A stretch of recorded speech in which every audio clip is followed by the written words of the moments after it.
Je vous parlerai plus facilement de Claude, avec qui j'ai eu l'occasion de partir une fois en mission. C'était quelqu'un sur qui on pouvait s'appuyer, c'était bien plus qu'un technicien. C'était quelqu'un qui avait évidemment une oreille exceptionnelle et qui donc vous permettait de vous décharger de tout l'aspect technique du reportage et de vous concentrer sur ce que vous vouliez mettre dans votre reportage.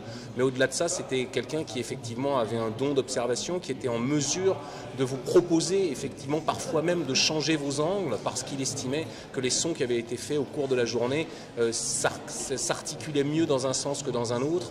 Et donc c'était évidemment un énorme confort que de partir avec Claude en mission. C'était quelqu'un d'extrêmement calme, d'extrêmement posé.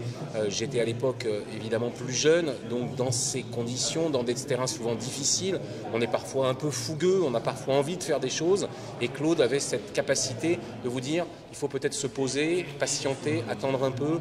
Et c'était évident que Claude, mais comme d'autres, permettait d'avoir ce double regard qui est essentiel, indispensable, en particulier dans les zones les plus sensibles.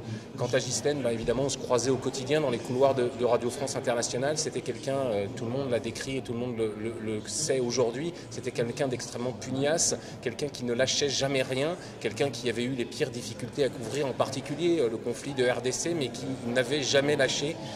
C'est évidemment encore aujourd'hui une pertinence pour la profession, qu'il s'agisse de Claude ou de Ghislaine. La difficulté, c'est aujourd'hui de pouvoir continuer à envoyer des journalistes en ayant évidemment conscience du danger que ça représente.